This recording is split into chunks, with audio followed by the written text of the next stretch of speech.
객관식 세법을 진행하기 전에 일단 오리엔테이션을 먼저 진행할게요. 일단 작년을 기준으로 1차 시험의 채점 통계부터 보시면 세법 학예론 두 번째 위치되어 있는데 과락률을 보시면 33%예요. 33%. 그럼 3명 중에 1명이 과락이 났다는 건데 과락 기준은 40점 미만이죠. 40점 미만.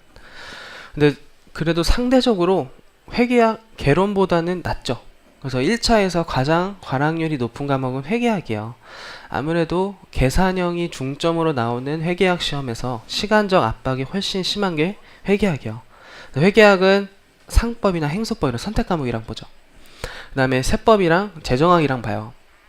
세법은 상대적으로 이론형이 좀 많이 출제되기 때문에 과락률이 적지만 행소법이나 재정학 이런 선택법에 비해서는 또 높은 편이다. 그래서 절대로 방심하시지 말고 일단 1차를 잘해야 2차도 잘한다는 생각을 좀 가졌으면 좋겠어요. 일단 수험생이 좀 초조하고 일단 1차라도 얼른 합격하자 이런 마음을 가질 수 있는데 1차부터 난 잘하자 고득점으로 합격하자 라고 생각을 하시고, 그래서 일단 1차 세법의 특징을 보실 텐데 일단 첫 번째 당연히 문제 구성을 아셔야겠죠. 그래서 1차는 40문제가 출제되는데 세법은 이론형이 26문제, 그 다음 계산형이 14문제가 출제가 돼요. 그래서 수험생들이 그래 나는 1차는 이론형만 파자, 그 계산형은 2차 가서 하자 이렇게 하는데 절대 안 됩니다. 절대 안 되고 이론과 계산은 여러분들이 분리해서 생각하실 게 아니라 하나로 생각하셔야 돼요. 꼭 이론을 아셔야지 계산 문제를 풀 수 있고 어떠한 이론은 계산 문제를 공부하셔야지 이해가 되는 부분이 많아요. 세법은 이론과 계산이 분리되어 있는 게 아니고 유기적으로 연결이 돼 있다라는 걸 반드시 생각하셔서 계산을 풀어야 이론이 이해되는 게 많기 때문에 꼭 두 개 다 가져가셔야 돼요.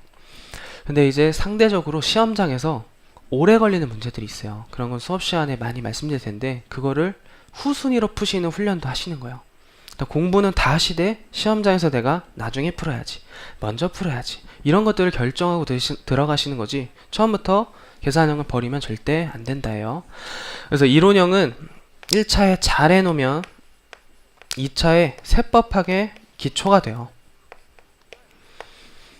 그리고 계산 문제를 잘 하면 2차에서 세무회계의 토대가 돼요.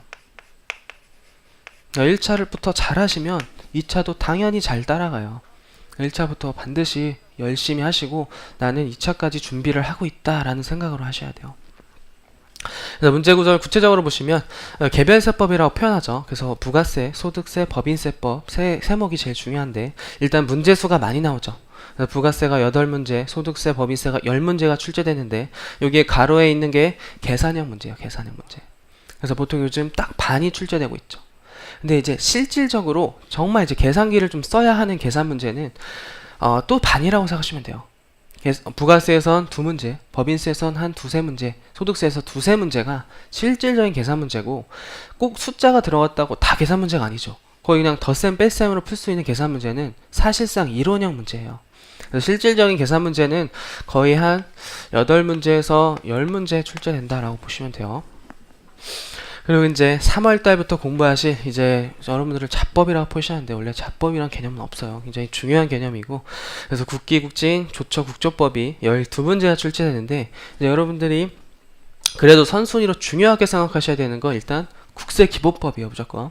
왜냐면 국세기본법은 세법 1부에서 첫 번째 과목 문제 1번으로 20점으로 출제가 돼요. 1차와 2차와 연결되는 과목은 1차부터 당연히 열심히 하셔야겠죠. 그 다음에 이 세 과목 중에서는 그래도 둘 다 2차에 나오는 과목 없지만 1차에 4문제가 출제되는 국세 징수법을 마스터 하셔야 돼요. 그래서 국기, 국진을 마스터하고 사실상 조처, 국조법도 잘 하시면 좋지만 일단 시험에 합격하는 것도 수험생의 최우선 목표이기 때문에 수험 목적적으로만 공부하시는 게 좀 더 바람직하다라고 말씀드리고 싶어요.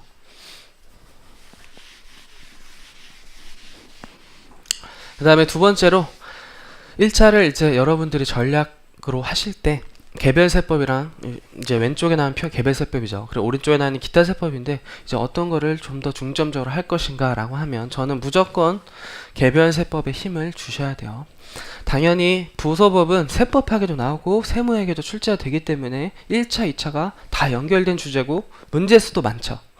여러분들이 이제 상대적으로 이게 양이 적고 12문제가 적은 문제가 아니기 때문에 이제 16문제가 맞추면 40점이 넘죠. 그래서 일단 급한 불을 끄자라고 이제 기타 세법을 마스터하고 부수업을 좀 막 법인세를 막 제끼는 경우가 있어요. 그리고 아니면 막 소득세를 제끼는 경우가 있어요. 그래서 기타 세법이랑 부가세만 달랑 가져가고 2차 때 하자 하면 제가 옆에서 본 모든 수험생, 대부분의 수험생 거의 90% 이상 수험생을 본 결과 U에 가서도 탈락했습니다. 이렇게 해서 1차는 합격할 수 있어요. 그렇지만 2차에서 다 무너지게 돼 있어요. 결과적으로. 그래서 넓게 보시면 사실 수험생이 초조하기 때문에 넓게 보는 게 힘들지만 무조건 2차까지 합격하셔야 세무사가 되는 거죠. 그러기 위해선 무조건 개별세법에 힘을 주서 공부하시고 기타 세법에서 앞에 말씀드렸지만 국기국증에 좀 더 힘을 주시는 게 바람직하다.